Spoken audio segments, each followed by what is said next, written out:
साल की सभी एकादशियों में निर्जला एकादशी का व्रत सबसे कठिन और अत्यधिक महत्वपूर्ण माना गया है।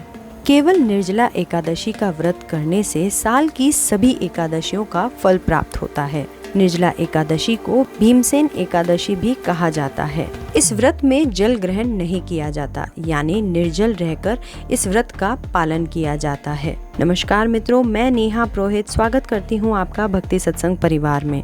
आइए पौराणिक कथाओं के अनुसार जानते हैं कि निर्जला एकादशी को भीमसेन एकादशी क्यों कहा जाता है। प्राचीन काल की बात है, एक बार भीम ने वेदव्यास जी से कहा कि उनकी माता और सभी भाई एकादशी व्रत रखने का सुझाव देते हैं, लेकिन उनके लिए ये संभव नहीं है। वह पूजा पाठ कर सकते हैं, दान पुण्य कर सकते हैं, पर भूखे नहीं रह सकते। इस पर वेदव्यास जी ने कहा, यदि तुम्हें नरक और स्वर्ग लोक का भान है तो हर मास की एकादशी का व्रत तुम्हें अवश्य करना चाहिए।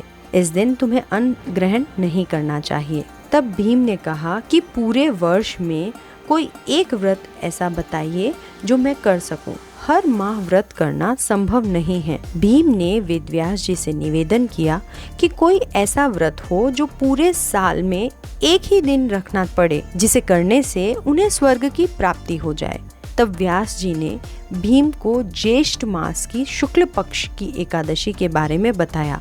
निर्जला एकादशी व्रत में अन्न व जल ग्रहण करना वर्जित माना गया है। द्वादशी के दिन सूर्य उदय के बाद स्नान ध्यान से निवृत्त होकर ब्राह्मणों को दान देना चाहिए। उसके पश्चात आप भोजन कर अपना पारण कर सकते हैं।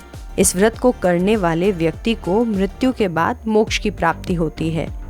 वेद व्यास जी की बातों को सुनकर भीमसेन ने निर्जला एकादशी का व्रत किया। उन्होंने निर्जला एकादशी व्रत किया, इसलिए उसे भीमसेन एकादशी या फिर पांडव एकादशी कहा जाने लगा।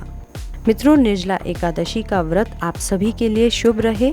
इसी प्रकार की ज्ञानवर्धक जानकारियों के लिए जुड़े रहे भक्ति सत्संग परिवार के साथ। धन्यवाद।